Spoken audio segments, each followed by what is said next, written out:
menjadi penting. Oleh karena itu, maka upaya untuk melakukan tracing ini akan kita perkuat dengan melaksanakan penelusuran dan melaksanakan screening pemeriksaan cepat untuk melihat kemungkinan adanya kontak dekat yang ada di sekitarnya yang positif. Ini yang menjadi penting di dalam kaitan dengan pelaksanaan tracing.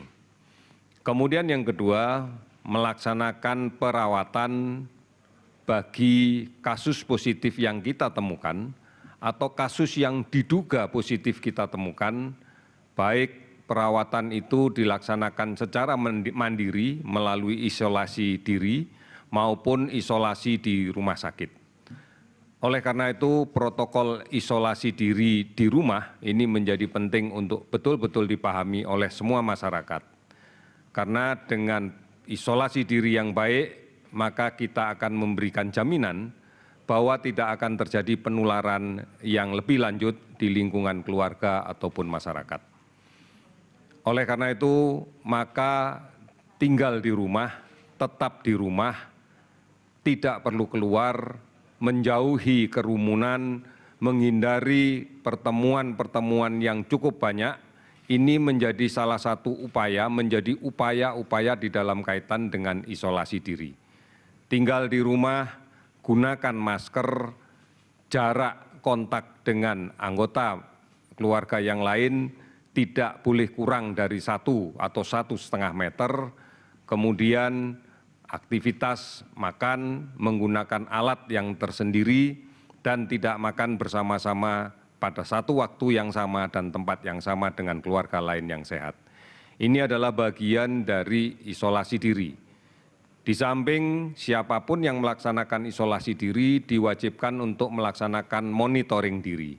Artinya segera amati kondisi tubuhnya, apabila panas, apabila menjadi semakin batuk, apabila kemudian disertai dengan sesak, maka segera hubungi layanan kesehatan yang terdekat.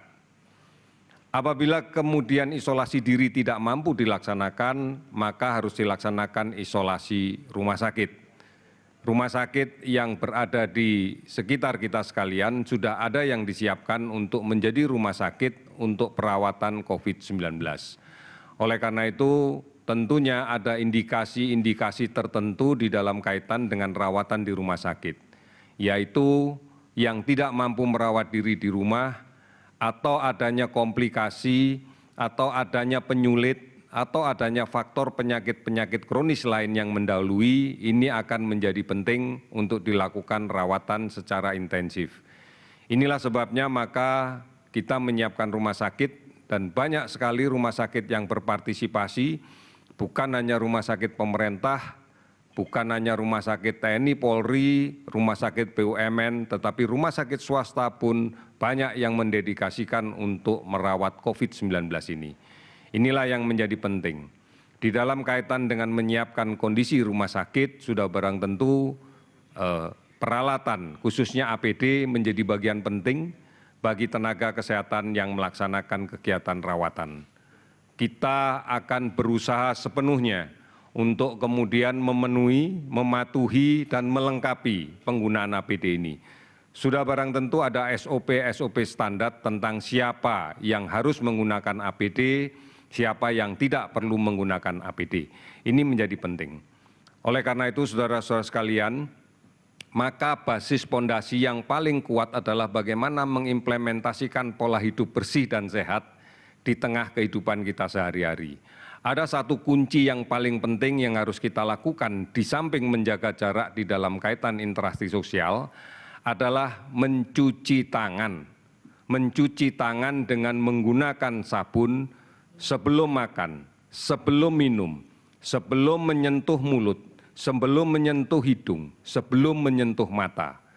Karena data menunjukkan bahwa penularan yang paling banyak justru karena perantara tangan. Ini yang menjadi penting, mencuci tangan dengan sabun. Sehingga tidak ada alasan bahwa harus dengan menggunakan hand sanitizer, tidak. Dengan sabun sudah sangat efektif pada air yang mengalir. Ini yang diharapkan bisa dilakukan. Oleh karena itu, mari bersama-sama kita tetap di rumah, produktif di rumah, bisa bekerja dari rumah, belajar di rumah, beribadah di rumah. Manakala kemudian mendapatkan informasi atau membutuhkan berita yang lebih penting, yang lebih benar dan aktual terkait dengan virus COVID ini, silakan. Ada beberapa call center yang bisa dihubungi, diantaranya adalah 119 extension 9, 117, Halo Kemkes, dan beberapa aplikasi online seperti Halodoc, Gojek, Bukalapak, dan layanan telemedicine yang lainnya. Manfaatkan ini sebaik-baiknya sehingga diharapkan kita akan bisa mendapatkan pengetahuan yang benar, mendapatkan pengetahuan yang akurat, dan kita tidak perlu khawatir lagi secara berlebihan. Saudara-saudara sekalian, pada berikutnya kami akan menyampaikan perkembangan data dari layanan rawatan di rumah sakit dengan kasus-kasus yang konfirmasi positif. Pada hari ini telah terkonfirmasi dari tanggal 27 Maret pukul 12.00 sampai 28 Maret 12.00 sebagai berikut. Kasus positif bertambah sebanyak 109 kasus, sehingga total menjadi 1.155 kasus. Kemudian pasien yang sudah sembuh dan diizinkan pulang bertambah 13 orang, sehingga total menjadi 59 orang. Kemudian dilaporkan kasus kematian pada periode ini sebanyak 15 orang, sehingga total kematian menjadi 102 orang. Oleh karena itu, kita masih memprihatinkan kondisi ini karena terbukti bahwa penularan masih terjadi, bahwa kasus positif masih berada di tengah-tengah masyarakat, bahwa kontak dekat masih terjadi, bahwa kebiasaan mencuci tangan dengan menggunakan sabun masih belum dimaksimalkan. Oleh karena itu, harapan kita, mari bersama-sama, yang pertama, jaga jarak kontak fisik dengan siapapun, bukan hanya di kantor, di luar, tetapi juga di rumah. Kemudian yang kedua, cuci tangan dengan menggunakan sabun dan air yang mengalir sebelum makan, sebelum minum, sebelum menyentuh wajah, sebelum menyentuh mulut, hidung, dan mata. Ini menjadi penting karena inilah yang menjadi kunci penularan secara tidak langsung yang sering terjadi dan kita hadapi. Kemudian yang berikutnya, tetap produktif di rumah, saling melindungi. Lindungilah yang sakit agar dia bisa melaksanakan masa isolasi diri dengan maksimal.